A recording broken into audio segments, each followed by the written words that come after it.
ఎంతమంది పిల్లలు నీకు? పాపనా? ఈ వీడియోలో ఈరోజు చూస్తున్న ఈమె పేరు భానుమతి. ఈమె అనారోగ్యంతో బాధపడుతూ చికిత్స కోసం అని చెప్పి కేజీహెచ్ హాస్పిటల్లో వైద్యం తీసుకుందామని చెప్పి అక్కడికి రావడం జరిగింది.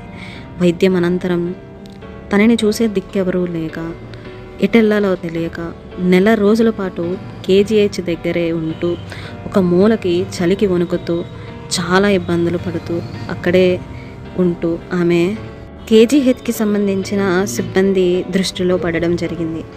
రెగ్యులర్గా విజిట్ చేసి అనాథలుగా ఎక్కడ ఎవ్వరు కనిపించినా సరే నేనున్నాను అంటూ ముందుకు వచ్చి ఆశ్రయం కల్పించే మమతా గారికి ఈ సమాచారం అయితే అందించడం జరిగింది.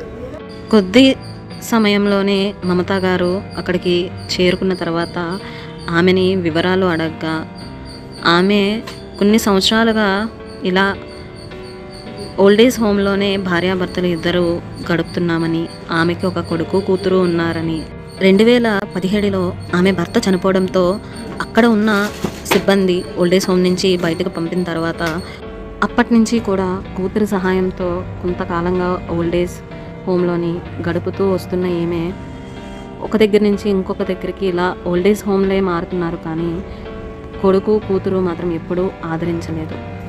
కూతురు సహాయంతో ఇక్కడ ఓల్డేజ్ హోమ్లో ఉండలేక కాశీ వెళ్ళిపోవాలి అని కాశీలో అక్కడే ఇంకా తన జీవితం అని నిర్ణయించుకొని బయలుదేరిన ఈమె కాశీ వెళ్ళిన తర్వాత అక్కడ రూమ్కి కానీ లేదంటే భోజనానికి కానీ అవసరమయ్యే డబ్బు ఈమె దగ్గర లేకపోవడంతో అక్కడ జీవించలేకపోవడంతో వెనుతిరిగింది.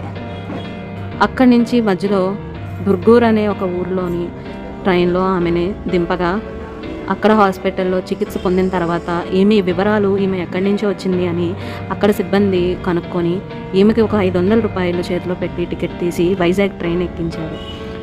అక్కడి నుంచి కూతురికి ఈ సమాచారం అనేది అందించిన తర్వాత నీకు నాకు ఇంక ఎటువంటి సంబంధం లేదు, నాకు ఫోన్లు చేయి, నాతో ఇంకా సంబంధం లేదు నీకు అని చెప్పడం జరగడంతో కేజీహెచ్ దగ్గరే నెల రోజుల పాటు ఇంకా కేజీహెచ్ దగ్గరే ఉంటూ ఇలా సిబ్బందికి కనబడడంతో మమతా గారు షెల్టర్కి తీసుకొచ్చి ఆశ్రయం ఇవ్వడం అయితే జరిగింది.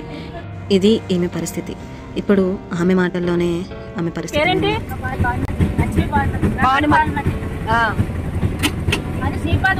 మరి కాశీ నుంచి మళ్ళీ కేజీహెచ్కి ఎందుకు వచ్చావు ఇంటికి వెళ్ళకుండా? కూతురు ఎక్కడ ఉంటుంది? హైదరాబాద్ లో ఎక్కడో తెలుసా? తీసుకెళ్ళద్దా? ఎవరు బాబు?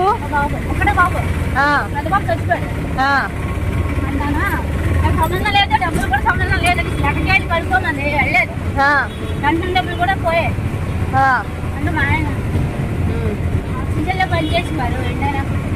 దేంట్లో పనిచేసేవాడు? సాఫ్ట్వేర్ రిటైర్ అయిపోయారు. ఇల్లు కొనుక్కొని ఇల్లు అమ్మేశారు.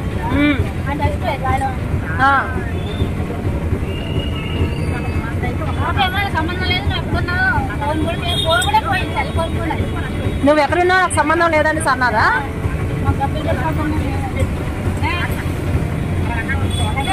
మీ ఆయన ఎక్కడున్నాడు? చనిపోయారా?